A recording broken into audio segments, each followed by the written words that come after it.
Well, thank you, Susan. It's good to be here for our fourth series of meetings for this project. I'm going to provide a very brief update on the infrastructure improvements.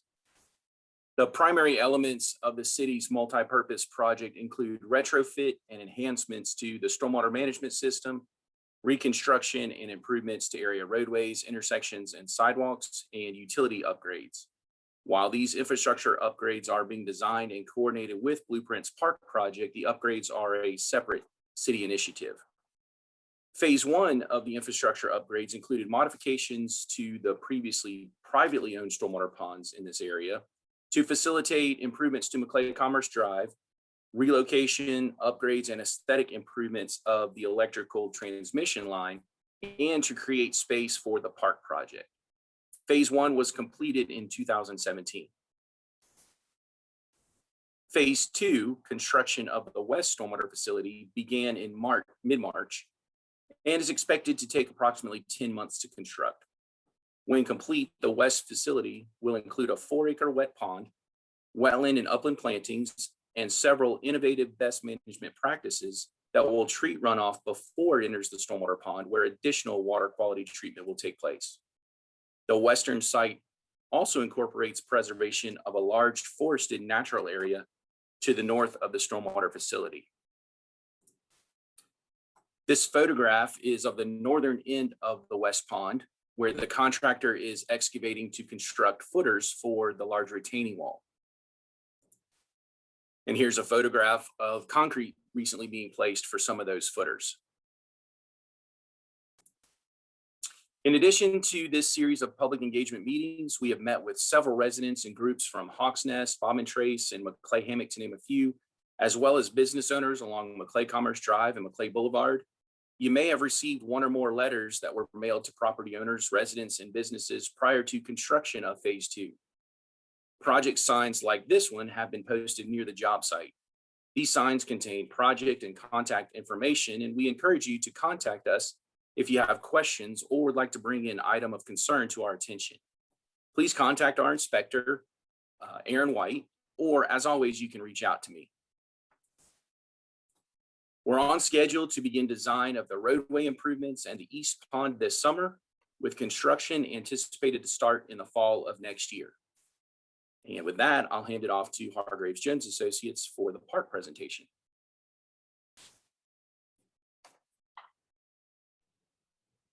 Thank you. Let me share my screen.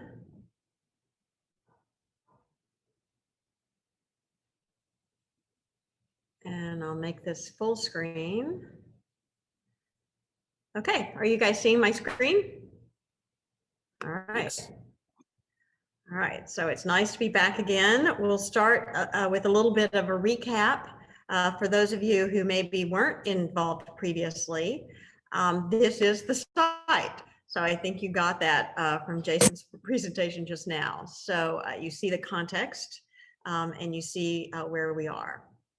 And then this is where we are in terms of schedule. So we've had 3 workshops. This is our 4th. So we are coming back to you with a sort of synthesis of everything we've heard and balancing that with the site constraints and feasible budget. We are coming to you with a concept design. Future work will be final design and construction, and the schedule of that is to be determined. So just to recap a little bit, the August, October, and December meetings. This is what we heard in our various outreach. Overall, a multi-use flexible space, green, passive rather than active, natural. That's what we heard a lot of. And I guess vegetation goes along with that, shade trees, native plants, etc. Specifically, we heard maybe a splash pad, maybe some playground, pickleball. We heard restrooms, and we heard pavilion, shade canopies. We heard bike skills, not necessarily a bike park, but bike skills, and definitely more importantly, connectivity. So biking in terms of getting around, getting to the park, and just connectivity in general in the district, bikes, and walking. So then we asked people, what are the 3 elements of a park that you would most like to see in this Market District Park? And we asked people to choose check 3 of the options. So you can see by far above all the rest, paths for running and walking. So again, this idea of passive use, green space, and connectivity, very prominent in people's desires. Shade, very prominent, not just trees, but also shade pavilion if we can manage. Then you come down to playground and water play and open spaces. After that, they sort of in descending order are some of the more what I would call more specialized program elements, including exercise stations, skatable features, maybe public art, maybe. So there were a variety of ideas. This word cloud then sees the size of the words shows how often it was said.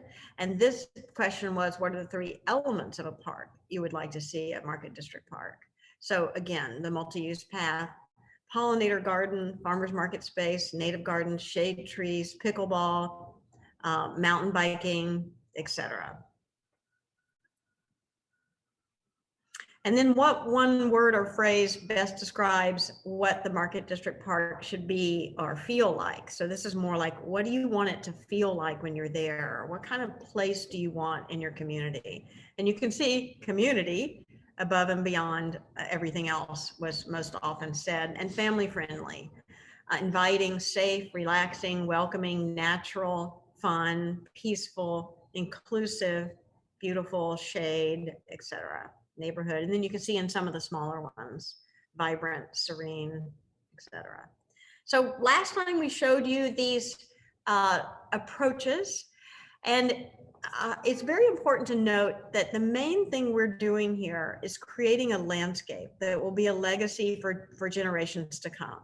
So we're creating a landscape framework, and that's the most important thing. Then programs are things to do, elements, detailed elements within that landscape framework can change over time.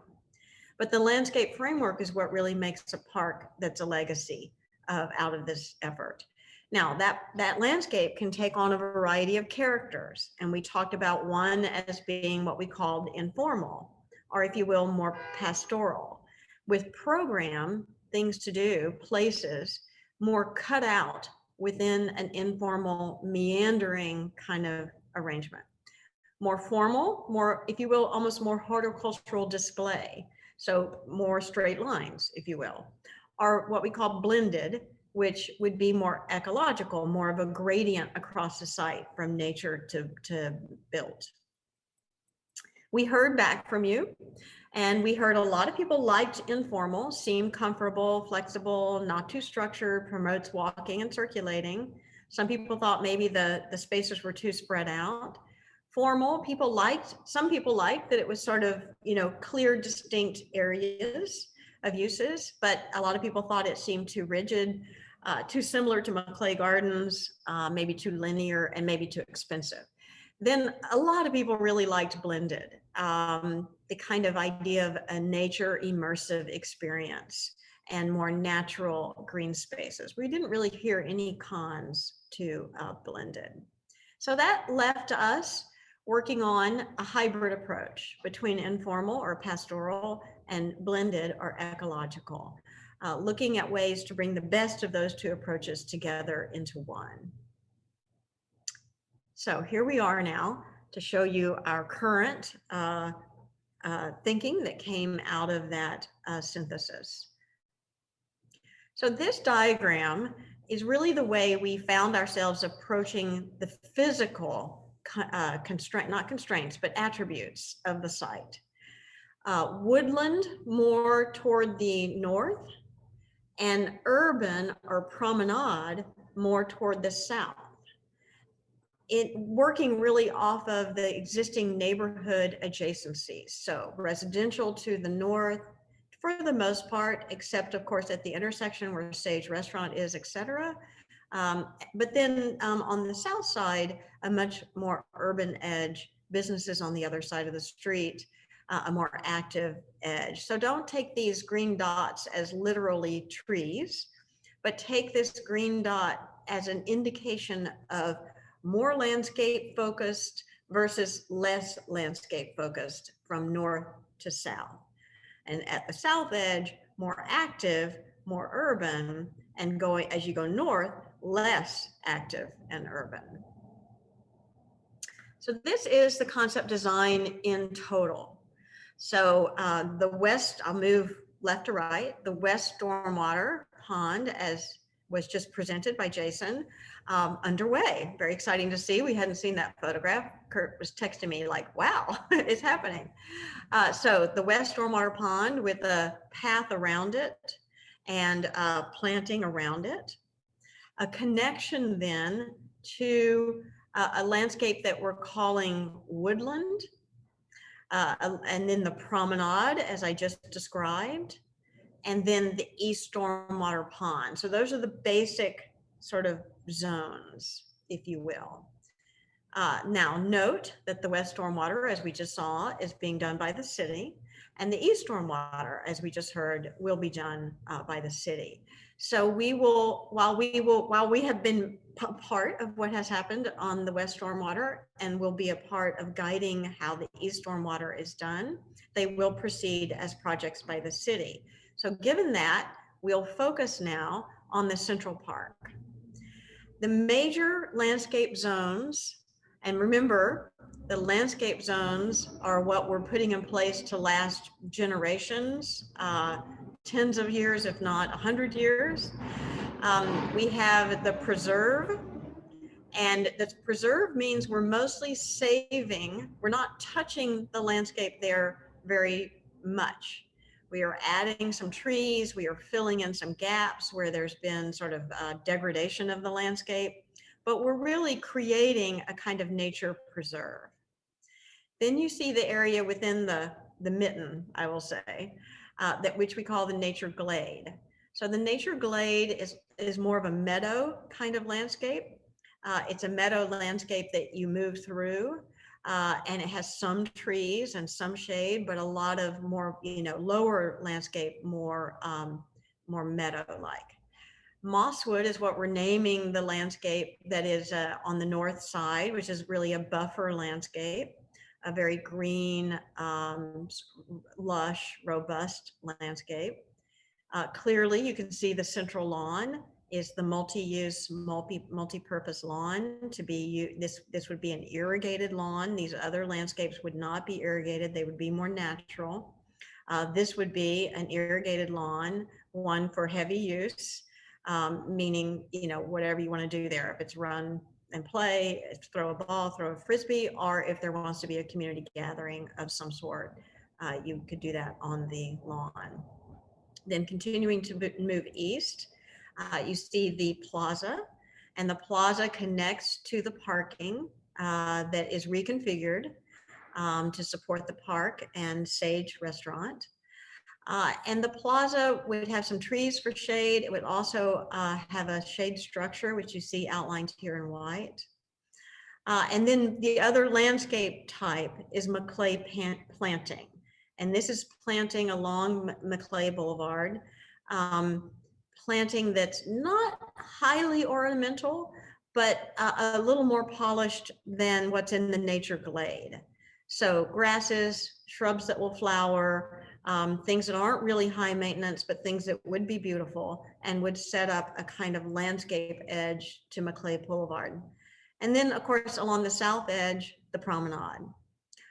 So a place that is more appropriate along that parking edge and that street edge, and to the more urban environment you see south of Maclay Commerce Drive. So then the next slide drops in the elements within those landscape types. So those landscape types, again, being the most important thing, and then these program elements dropped into that, some of which could change over time or evolve over time. So along, starting again left to right, the maintenance access for the stormwater, the west stormwater pond. So that's a requirement that maintenance access happens through what we call the mosswood and preserve landscape. Then along the pathway that winds through the nature glade, sort of separating the nature glade from the preserve, would be along that pathway would be technical trail features. So you can imagine that pathway being a fun pathway to just explore the landscape, to learn to ride a bike, to practice bike skills, and encounter each of these technical trail features along the way. Along the promenade, lights and benches. So the orange dots are indicating lights and the dashes are indicating benches. So that this is a place to promenade, to hang out, to sit and watch the activity that's happening on the lawn, for instance. And it's lined with trees, a kind of more urban edge to the park. Then along the east side of the lawn, a seat wall, a permanent seat wall. The shade structure, as I mentioned before, because we think there needs to be a shade structure that could be used. You could have that be the stage. People could be on the lawn to watch events on the stage, or vice versa. People could be under the shade of the pavilion watching a much smaller event happening. The plaza, again, with lights. And then moving east from that, the water play area and the play area. And between them, this project will put in a pad for restrooms that would then be added. And then on the east side of Maclay Boulevard, overflow parking shown adjacent to the east stormwater pond. So I think you can see from this plan the kind of idea of the character transitioning from north to south and from west to east. So north to south, more natural, more shaded, buffer landscape to more activity on the south. And then west, again, buffer, green space, transitioning to the activities that would be closer to Maclay Boulevard, but still a landscape kind of separation, if you will. And last but not least, lest I forget, 3 pickleball courts. So along this parking along the south edge, along the promenade, 3 pickleball courts. So kids of all ages and adults, and tables and chairs, flexible, movable tables and chairs in the plaza and under the shade pavilion and under the trees, making this a real hub of activity in the park. So just to give you some images of what we mean when we talk about these features: play and spray.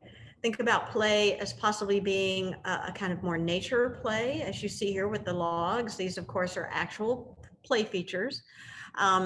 Climbing features, like you see in the lower right-hand image, spray features, like you see in the upper right-hand image, and spray that can come out over your head so that it falls on you, which is kind of unique and fun. Gather and socialize, the lawn itself being one of the best play areas in any park, and just a place to gather in either as a family or as a community, and to hang out as an individual. The nature glade and the planting being beautiful, but not highly ornamental. So a more natural kind of planting with pathways through that planting in the nature glade. And then meander and pause around the stormwater ponds. The facilities for this catching stormwater are along that edge between the nature glade and the nature preserve, sort of that meandering path, where you might encounter trail features like these. So simple features along that trail that allow kids of all ages to explore and learn bike skills.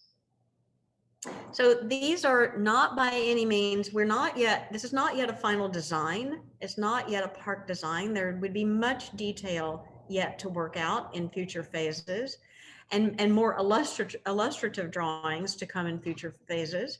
But this begins to give you a sense. It just takes a plan and tilts it and just pops up the vertical features. So it's diagrammatic still, but it gives you a sense of scale. And it gives you a sense of adjacencies and the various elements. So just for scale, the little dots are people. So you can see it's a very generous, wonderful scaled park. It is mostly passive. It is mostly green. It is zoned in a way that is responsive to its adjacencies. And you see here Mosswood, the technical trail features, the preserve, the nature glade, the lawn, water play, parking here, water play, the restrooms, play, pickleball courts, and the promenade, and the East Stormwater Pond and overflow parking in the background. Zeroing in on really that what I described as that sort of active hub of the park in the center, next to Maclay Boulevard, the Maclay planting being a buffer really to the street and a place to hang out. Pickleball play, water play, bathrooms, shade structure, seat wall, and lawn, all conveniently located near parking there, next to Sage Restaurant, and parking along the street on the south side as well.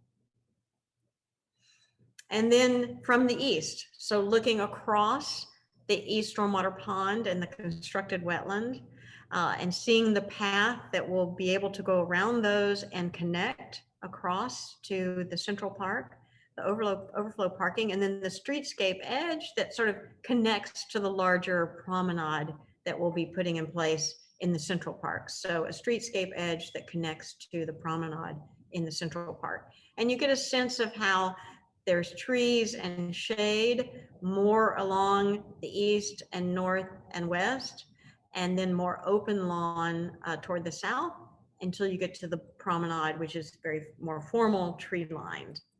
So really a sort of synthesis of what we heard were the kinds of spaces that people hope to see in the park. And now again, a drone shot, if you will, from above, seeing that juncture. Now we drop down to eye level, and you can see what it would be like. Let's say you've come from the west and you're walking along the north side of the project, and you see the shade structure overhead and the bathrooms, movable tables and chairs, parking on the left, and lawn on the right, seat wall. And now you're down adjacent to you see the pickleball court. So you've just come from the south, you see the pickleball courts on your right, the play, restrooms, water play in the distance. And now you're on the west side, you're in the nature glade. And you can see those connective pathways within the nature glade, and then also the path that winds its way through the nature glade. Now, what we're not seeing here is what this planting would have some texture to it. It would have some three-dimensional character. It would be fluffy. It would be taller than it appears here, so that you would see a contrast between the nature glade and the lawn. So, you know, imagine some of those precedent images I showed you earlier of a more meadow kind of long grasses, butterflies, birds, lots of habitat as part of a meadow landscape. So I will turn it over to, am I turning this over or am I doing this part? Autumn. Okay. All right, thank you. Appreciate it. Great presentation. I like your use of the word fluffy. Gives you a good visual. So I just wanted to land it here with the project budget. As most people on this call are aware, this park is one component of a larger market district placemaking project. That's a blueprint project. And it's definitely a key feature, and it's going to be a really great central space for the entire market district. But there are some elements that are left that we'll need to work on after the park is completed. So the total market district placemaking project budget is $11.1 million. It's fully funded, receiving, I think, through fiscal year 2023. So, you know, the project funds are approved for the entire project budget. And this element was shown today, the concept that was shown today, is estimated to cost between $6 and $7 million. So It is within the budget, so it is. We're not exceeding our budgetary limits with the concept that was presented to you today, and it does leave, roughly $4 to $5 million for the remaining project elements. And those remaining project elements include pedestrian improvements around the market district, the business district there, and also connections to the surrounding neighborhoods and destinations such as Maclay Gardens State Park. So anyhow, if you guys have any questions about the budget, we're here to answer them. And of course, we'll continue to refine that budget as we actually move into the design. This is at a planning level cost estimate, and we've definitely sharpened our pencils on it. But of course, as it moves forward in design, it'll be refined. And then ultimately, we'll get bids for the construction of it, and then we'll know exactly how much it is. So turning it back over to, I think maybe Kurt or. Well, I think that that concludes our presentation. So thank you, Jason, for the stormwater and infrastructure update. And thank you, Mary Margaret, for getting us up to speed on the park concept and how we got there. We have a lot of attendees and one hand raised already. So we're going to try to get to everybody. So if you know how to use that raise hand function, great. If not, look at the bottom of your screen, click on participant, and that will help. It's also a chat function. If you want to drop comments or questions in there, we'll address them there as well. Again, if you would like to email our project team a question or have comments that you don't want to make public today, that's always an option for you too. But we're going to start. We're going to open up the floor to questions right now. And Ms. Crowder has had her hand up for a bit. If you don't mind, I think this slide prompts me to just give a reminder of the next steps, and I think that'll to with any questions that people may have about that. So this is the park concept that we have today, and we're looking to get your feedback on this concept. The next step after the series of meetings this week is to take this concept to the Blueprint Technical Coordinating Committee in the middle of May, as well as our Citizens Advisory Committee meeting on May 12th. And then ultimately, we'll present a final draft concept to the IA board on May 27th. So comments that we get today, discussions from the meetings this week, as well as input from the CAC and TCC may continue to shape the park concept before it goes to the IA board meeting. So, please do provide your input because it may change a couple of things here and there. Now, we've done a lot of work to get us to where we are today, like Mary Margaret talked about the public outreach, the survey, and all of the other work that's gone into it over the last 9 months. But it's still not to the complete product yet, and we'll be presenting that complete product at the board meeting on May 27th. So. Definitely give us your feedback today. So if you do have written comments coming in, if we could have them in the next couple of weeks, like say May 1st, that would be helpful. And that'll help us wrap up and get ready for finalizing this concept.